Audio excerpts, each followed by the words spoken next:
British troops will be pulling out of the military training centre in Kabul next summer.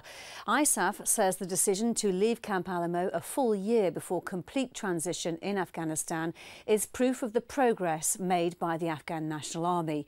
Ali Gibson has this special report from Kabul. In the heart of the Kabul mountains is the heart of the Afghan National Army's training ground, a vast expanse where 11,000 troops train at any one time, from entry-level soldiers to senior officers.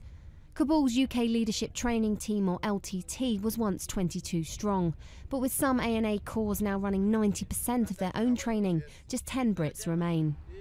The ANA are very much leading training themselves here now. Behind me, a commander is issuing orders to his soldiers about how to fight in a built-up area.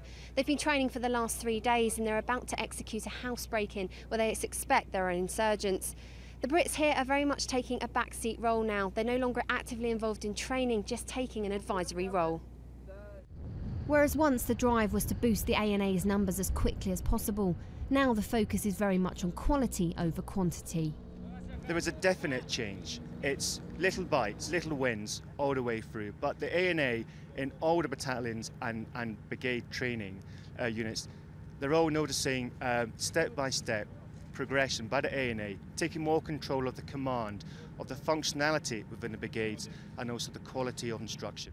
Working alongside so many armed Afghans is a job that comes with risk. But the LTT focus on founding relationships built out of mutual respect.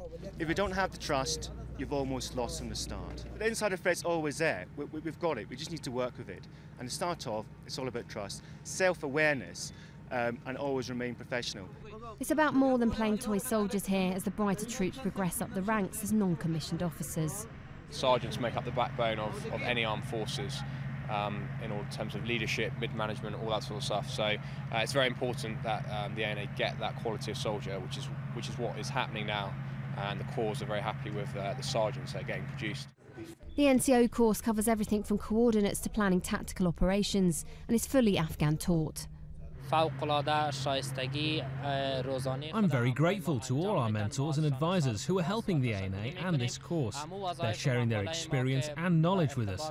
We're very happy and thankful to them. I can tell you from my opinion that right now it's about 80% of provinces that are under control of the ANA, and they have the security of Afghanistan.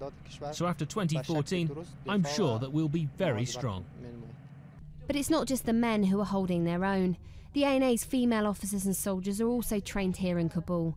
Malalai Battalion is named after a 19th century Afghan heroine who inspired a victory against the British.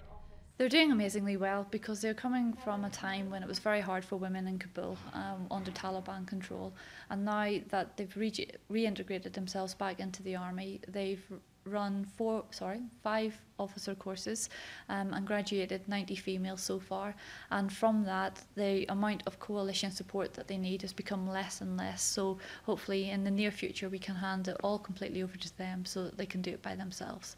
They graduated 2 courses this year, and from one of the course 5 instructors came back, or 5 cadets came back as instructors, so it means that the system is beginning to work. With security concerns, recruitment is still a problem, but these women know their own future is intricately linked to the future of Afghanistan.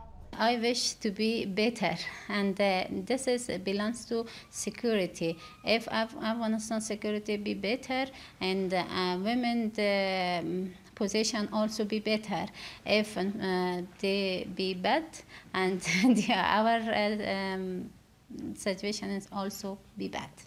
British forces will leave this training centre next year in line with transition, but by then they hope that both the men and women here will be in control of their own future. Ali Gibson, Forces News, Kabul.